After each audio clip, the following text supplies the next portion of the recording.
Plastic, ceramic, melamine, aluminium সহ বিভিন্ন ধরনের পণ্যের ভিড়ে কমেছে মাটির তৈরি তৈজসপত্রের কদর। আধুনিকতার ছোঁয়ায় বগুড়ার ঐতিহ্যবাহী মৃৎশিল্প প্রায় বিলুপ্তির পথে। তবুও বাপদাদার পেশাকে টিকিয়ে রাখতে এখনও অনেকেই কাজ করছেন মৃৎশিল্পী হিসেবে। বগুড়া শেরপুরের কল্যাণী এমনই একটি এলাকা। গ্রামে প্রবেশ করতে দেখা যায় সারি সারি মাটির ঢিপি, আর রাস্তার দুই ধার থেকে শুরু করে ফাঁকা জায়গায় মাটির তৈরি তৈজসপত্র শুকানোর কাজে ব্যস্ত নারী পুরুষরা। বাপদাদার আমল থেকে শত বছরের পুরনো এ পেশাকে আঁকড়ে ধরে রয়েছেন কয়েকশো পরিবার। রোদ হলে পরে আপনি জিনিসটা দেখতে পারতেন। রোদ হলে আমার এই বাড়িতে কমসে কম 15 জন মানুষ কাজ করতো, আর মনে করেন 3-4টে ভ্যান কাজ করতো, তারপরে মেশিন দিয়ে মাটি ভাঙাইতো। মানে প্রায় 20 জন মানুষ প্রতিদিন আমাদের এই কাজে নিয়োজিত হয়।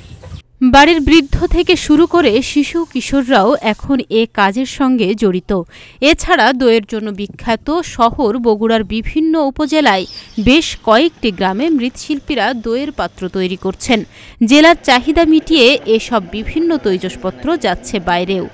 সারা বাংলাদেশে রংপুর, দিনাজপুর, ঠাকুরগাঁও, পঞ্চগড়, আপনার ঢাকা, চিটাগাং, আমরা রাজশাহী, ময়মনসিংহ, বিভিন্ন সব জায়গাতে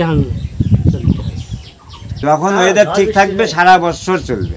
বৃষ্টি নামলে তখন হয়তো সেই সময়টুকুর জন্য, আর এই গরমের সিজনে এই মালটা বেশি চলে, যার কারণে এই মালটা এদের এখন 12 টাকা 13 টাকাও বিক্রি হচ্ছে। গ্লাস মনে করেন যে 2 টাকা 2.5 টাকাও বিক্রি হচ্ছে।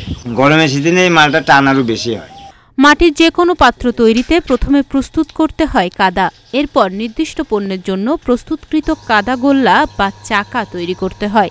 পরে তা চাকার মাঝখানে রাখা হয়। চাকা ঘুরতে ঘুরতে মৃৎশিল্পীদের নিপুণ হাতের ছোঁয়ায় মাটি হয়ে ওঠে আকর্ষণীয় সব তৈজসপত্র। এরপর তা শুকিয়ে স্তূপ আকারে সাজিয়ে চুল্লিতে নির্দিষ্ট তাপমাত্রায় পোড়ানোর পর পণ্যের গায়ে করা হয় রং। ডেস্ক রিপোর্ট, প্রতিদিনের বাংলাদেশ।